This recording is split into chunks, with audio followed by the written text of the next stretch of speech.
I don't know a single healthy breakfast food. Bacon is disgusting. Pop-Tarts are evil. All cereal is basically dessert. I'm really stressing out about this right now. Just got done watching The Social Network, and then I decided to watch another billionaire biopic. I decided to watch that McDonald's movie with Roy Kroc and how evil he was, and I asked a few of my friends about their opinion on this movie. Surprisingly, a bunch of people really enjoyed The Social Network, and they enjoyed that McDonald's movie where Roy Kroc stole it from the McDonald's brothers. I was very confused by this. There is another biopic for Bill Gates. I forgot the name of it. I don't script these things out, so I know the Bill Gates biopic. I'm gonna put it on screen right here. You can see the name. I remember that one as well. And there's a bunch of biopics about these ultra wealthy billionaires just getting a bunch of incredulous amounts of money over the course of their life and learning about how they built their company from the ground up, how nobody believed in them. There was Steve Jobs as well, or was it a Steve Jobs biopic? I might actually be putting the Steve Jobs biopic up there. Not really sure which one it is. It's one of the two. I know for a fact that it's one of the biopics, and they always have these movies, these documentaries, these hyper realizations, these hyper fixations on a billionaire's life and how successful they are. Now, you may be saying to yourself that you don't actually like billionaires. You hate billionaires. You know they destroy the environment. You know they destroy the world. Do you like Jim Carrey or Morgan Freeman or Idris Elba or Robert Downey Jr.? Or maybe you enjoy Chris Rock or Michael Jackson, these ultra wealthy, ultra rich, ultra wealthy. I think it's ultra realty. Realty's not a real word. Is realty a real word? I don't think it's a real word. These insanely rich people over and over again. These celebrities, all these people. And there's this obsession with the billionaire aesthetic. It starts young, obviously. You don't mean to be obsessed with these big, gigantic celebrities, but you see them all the time. You see them in your favorite movies, TV shows, and they're your entertainment. You had a tough day at school. You come home and you watch these voice actors. You watch these amazing people on the big screen. You watch something on TBS. You watch a sitcom, and you give these people an incredulous amount of money, whether they be Jerry Seinfeld or whether they be somebody from the Big Bang Theory. I can't name a single actor from the Big Bang Theory. I'm not gonna lie to you, but I do watch it in time whenever I go to donate plasma. It's always on the screen for some reason. It's as if it's on a forever loop. I'm not sure what's going on there. We as a collective society, not you individually, I know you're gonna say I don't have this, but we have a collective fixation on the ultra wealthy. It's strange and I hate it. I'm not a fan of it. I finally discovered what it is. It's abundance. Abundance is evidence of grace. You see, the common religion in America is a belief that this homeless rabbi right here, Jesus Christ, that was preaching the good word, is living inside of all of our souls, and he lost his life for our sins. And we use the symbol of which he lost his life on as a monument to who he is. It's as if I got destroyed, I got annihilated, I got taken out by a shotgun, and then there was a religion that uses the shotgun to say he may have died by a shotgun, but that shotgun is representing what he is. Seems a little bit strange to use the symbol that use the very thing that took you out, use as a symbol. Feels I have a lot of gripes with that. I'm not going to talk about it. And a lot of people think that fortune is the verdict of character. The size of a bank account is the objective measure of a soul's worth because you have more. We tell children that success leaves clues. So we scour the biographies of billionaires like scripture. We do this over and over again, searching for the hidden formula that will grant us entry into the kingdom of immunity.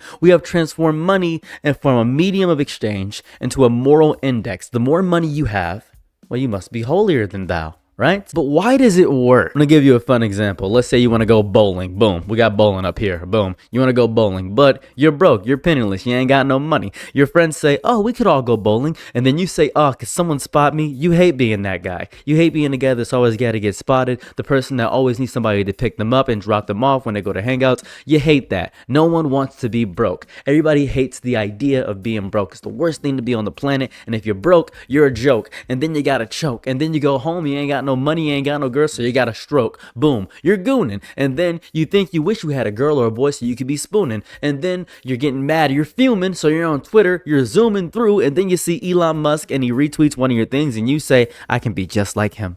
I can be just like him. The reason it works is because the alternative is unbearable. That's why the worship works. To truly see extreme wealth as the product of systems, timing, inheritance, regulatory capture, monopolistic leverage, and this invisible labor of millions, well, that would suck. That's ridiculous. You want to see it as an act of creation. You don't want to confront the randomness of survival because it is random. It is easier to believe in a ladder going up than a rigged casino, right? Isn't that fair? Isn't it more comforting to think the billionaire earned their insulation than to admit the insulation is distributed by a lottery we were never told we entered over and over again? We never got the chance to build our wealth when we were younger. You're mad at your dad because he didn't invest in Apple, but he didn't believe in it because he was trying to do his best. And you don't have years of generational wealth to live off of. And you don't have that. You don't have what these other people have. And you're mad. But who are you mad at? Yourself? Your family? But you have nowhere to direct that anger. So the anger may turn into worship, but it may turn into anger at yourself, and you may find yourself to be the biggest victim despite the fact the world is random and you don't have a choice in a survival game. But you want to have a choice. That's what happens. Nobody wants to be the person whose ideas are ignored because they lack capital behind their voice. That's not true. Everyone in the quiet hours dreams of being the owner, the founder, the visionary who escaped this poverty. And now they dispense wisdom from a podium of hard-won comfort. They want to do that. They crave it so much. And it's not an evil dream. It's not evil to want to own a business. It's not evil to want to live of your creative endeavors, to want to do that. That is human. But when it metastasizes into worship of people who have done it, whether it be parasocial with your streamer friends, or it be parasocial with those YouTubers that you love so much, doesn't matter. All that it matters is that you worship them. When we grant billionaires moral authority simply because they possess the loudest megaphone purchase with the largest pile, well, you've ruined it. You're not part of the game. You're just looking at the scoreboard and saying, the game doesn't matter. The scoreboard is what matters. Winners win, losers lose. That's stupid. I'll give you an example that pisses me off a lot. Have you ever seen a celebrity or someone share a quote from a celebrity and it's something really basic, such as we have to be kinder to one another, and Billie Eilish said it? Or maybe they said, oh, well, we have to actively donate to a charity, or you should believe in yourself. I remember my favorite one is, I believe it was Johnny Depp. He said, if you're in love with two people, choose the second one, because if you're truly in love with the first one, you would have never fallen in love with the second one. Seems beautiful, seems really cool, it seems amazing, but if you really dissect it, it's very stupid, because we get infatuated with a lot of things in life, and it's horrible advice to live your life on. But it sounds cool because he's rich and famous, and he's rich and wealthy, and you want to listen to Johnny Depp because that's Captain Jack Sparrow, man. Dude, Johnny Depp, that's Tim Burton. That's Edward Scissorhands, man. That's Willy Wonka. You want to listen to Willy Wonka, right? No, we listen to their philosophies on education, on poverty, on human nature. And it's not because they have demonstrated a deep study or lived experience, because they haven't. It's just their wealth functions as this ability in our brains to see them as more than what they are. It's a shortcut. If they succeeded, they must understand something fundamental about how the world works. No. We defer to their worldviews over evidence, over empathy, over the testimony of those who possess wisdom without net worth, because money becomes the ultimate peer review process over and over and over again. And we think we can get inside of the club. There is a club. Let's call it the Epstein class of the world, where people are so rich they don't face consequences for any bad actions they get. And the club sells memberships through mythology. The door is open.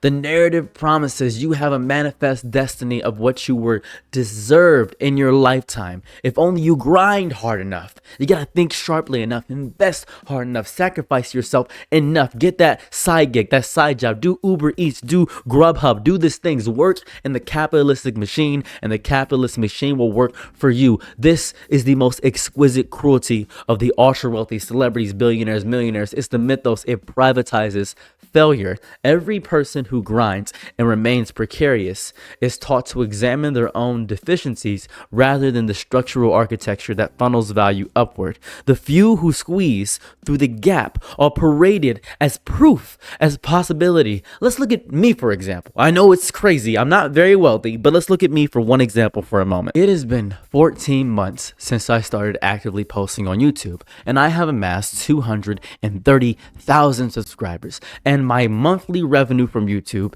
is about $3,000. Now, that is enough for a regular job. I can work a regular job. That is exactly how much I would be making if I worked a regular job. I make a video a day, I make $3,000 a month, and I'm able to just make videos and talk and yap and talk to you guys. You see me as a standout example, right? I'm some standout example of, oh, he made it, I can make it. That's not true. I'm a psychopath about everything that I do. Please do not do as I do. it's not going to work for you. I have no social anxiety. I am an enigma in the system. I am the exception and not the rule. I am not saying I'm special. I am saying I'm dedicated. Those are two very different things. I am horrifically untalented. This charisma that I built for myself is built purely out of ego that I forced to sustain myself through trauma, and it metastasized into this YouTube channel that you see here. This took a lot of effort and stress. I'm 29 years old. I've been trying to do YouTube for 14 years straight. 14 straight years, and I failed for 14 years straight.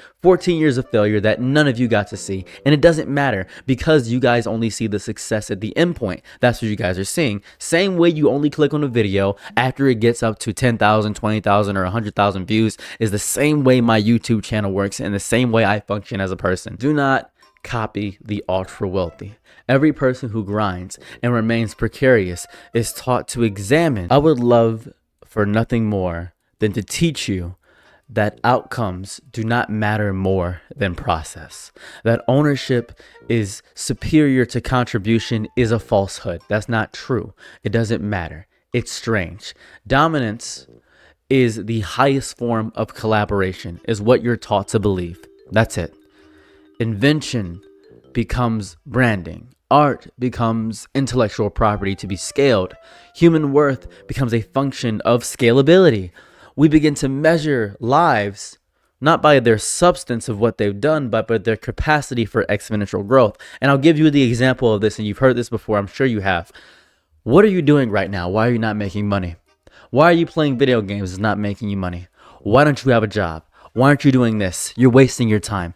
Stop doing things that waste your time. Do as much as you want to waste your time. Please, I beg of you. Because we are obsessed with money and wealth, the root of all evil and all these things, because we see how horrible our life is, and we think to ourselves, if I just didn't take that credit card, I'd be fine. If I just didn't have this car payment, I'd be fine. No, you probably won't ever be fine, because then you'll have to deal with your mental health, and then your mental health is gonna suck even if you're rich. And you may say, well, I'm rich. Why would I have to worry about mental health? I can just hire a therapist. Therapy doesn't always work if you don't put the effort into it. And if you didn't do the process to actually work on you getting rich or you getting to the next step, you're not going to work on your mental health because you're going to toss money at it and have distractions within your life. And your mental health is going to sink and get worse. You are an idiot. Once wealth is the primary scoreboard for life, exploitation is rebranded as this big, amazing strategy. Aggressive tax avoidance becomes, well, that's this optimization. He knows how to avoid taxes. Labor exploitation, well, that's efficiency. He's efficient. He's an efficient man. Don't worry about that. Well, environmental destruction, that's just nothing. Who cares about that? Harm is reframed on the balance sheet every single time. Inequality is regular. It's the inevitable static of ambition operating at full volume. I have a dream, guys. What's your dream, little Billy? I need to find a way to make money. There's a bunch of prisoners that could be workers, and I'm gonna do something different, guys. I'm gonna use that prison system, and I'm gonna make them workers. It's a bunch of free labor just sitting around, and we're not using them to manufacture license plates or something. I don't know. We could be doing something. I have a dream, guys. I got a big dream. And then you incarcerate black people to make them work in the prisons, and then you actively get a bunch of people that are very strong. You put a gym court in the prison system, and then you give them protein heavy food so they get more muscle so they can work harder and do a lot of labor intensive heavy working. And then we get Ronald Reagan all over again, and it's all bad. If you're curious why I did that, if you're curious what happened with Reagan, that's basically a Cliff Notes summary version of what happened. There goes your AI ChatGPT. I'm your ChatGPT now. Hi, how's it hanging? There goes your summary for everything. I just smacked my microphone. I hurt my hand a little bit. That hurt like crazy. What truly rots the world is not the desire for a better life. We all want a better life.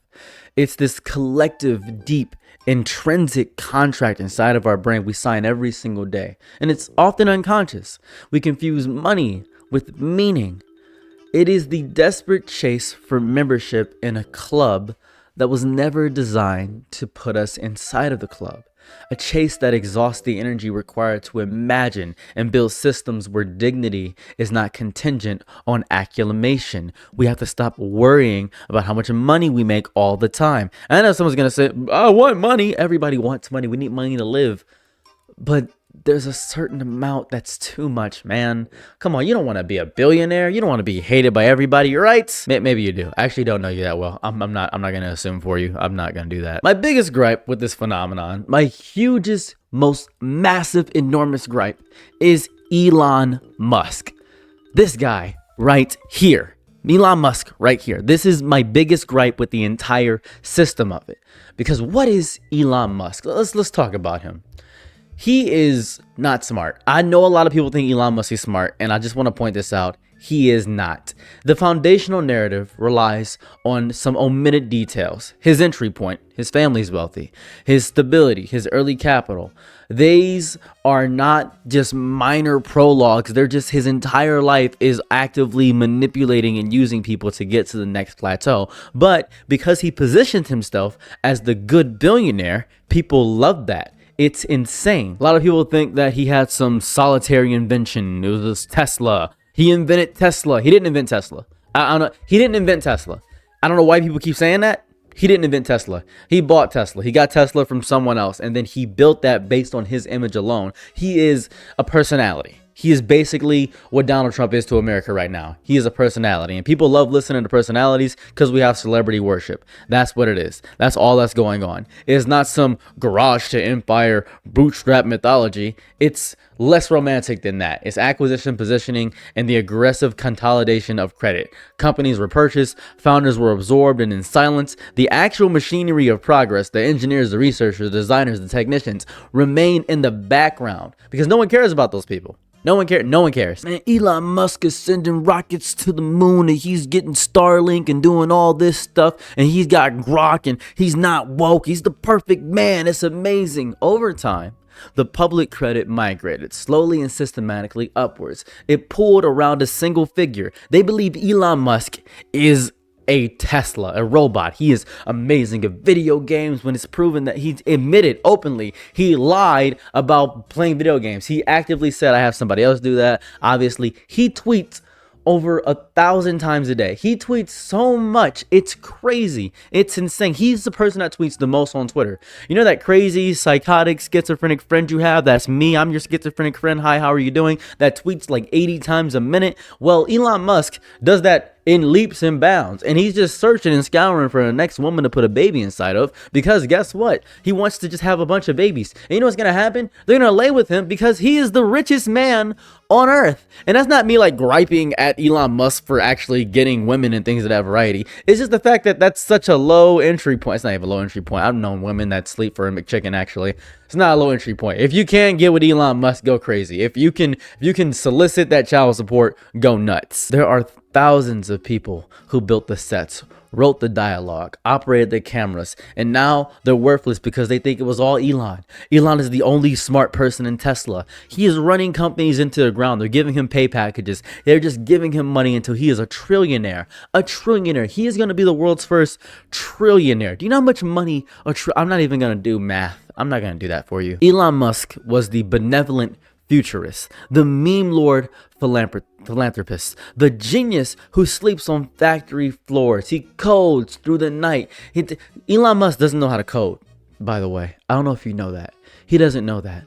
This fantasy that he was Tony Stark. It's a comforting resolution to the anxiety of extreme inequality. See? Wealth can still wear a human face. Elon Musk is still a person. Power can still laugh at jokes and tweet about video games. He was on SNL. He was Wario, guys. The system is not monstrous.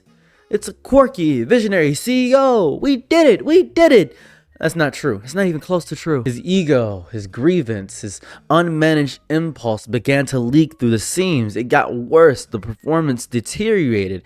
You should have known it was bad when he tested that Tesla window for the Cybertruck and it cracked open. He had never even seen the car beforehand. He just gave specifications because he thought it was cool. The need to dominate every room became indistinguishable from just pure assholery. The compulsive posting ceased to read as he's doing something. How is he posting this much? and doing all this stuff. He's not. He has an inability to filter, to restrain, to sit with silence because he is as obsessed with the validation of strangers as you are. Anyways, enough about Elon. Let's talk about billionaires again overall. We as a people have a desperate attempt to transmute the base metal of a billionaire's indifferent attention into the gold of personal significance. It's strange to do so. And think about when Elon tweets back at you, right? If he sees me, I must be real. If he acknowledges me, I must matter. No, not at all. That's not what's happening here. It's completely parasocial and you are a little bit crazy. The billionaire does not know your name, does not need your excuse, does not register your existence beyond the flicker of a notification, yet the defense arrives anyway. Fierce and unsolicited, a shield for a king who has never asked to be protected and would never think to protect you in return. Ever. I hope none of you have this with me, but this is called parasocial degradation. You pour your capacity for admiration, for patience, for the benefit of the doubt, into a vessel that cannot hold it, and it evaporates. And you are left with the vague, unexamined sense that you have done something virtuous by defending the powerful from their critics. Same thing Nintendo fans do. Exactly what Nintendo fans do. You have not. You have simply donated your self-respect to a billion-dollar charity that will never send a thank you letter. And then someone says, well, they retweeted me. A celebrity did this. That must mean something. No. You're stating a prayer. That is a prayer, a desperate, hopeful incantation spoken into the void of asymmetric power. It means nothing. It promises nothing. It changes nothing about the structural distance between you and the man who briefly used your words as content. But the prayer persists because the alternative, that his attention carries no inherent value, that his recognition is not a coronation, that's too lonely. It's too lonely to accept that. It would be horrifying to accept that reality, wouldn't it? That throne's going to remain empty. It was always empty. The king does not need to sit in it for the devotion to flow upwards. He only needs to exist, to accumulate. Jeff Bezos only needs to accumulate. Bill Gates only needs to accumulate. Elon Musk only needs to accumulate. Donald Trump only needs to accumulate. These rich, wealthy people only need to make more. And then you see that big number and say, whoa, we got our first trillionaire, fellas. This is crazy. He's amazing. And then he'll occasionally glance in the direction of his devotees and offer the barest flicker of acknowledgement. That is enough. That is always enough. Because the longing to matter, to power, is so profound that even the counterfeit currency of a retweet feels a little bit like wealth, doesn't it?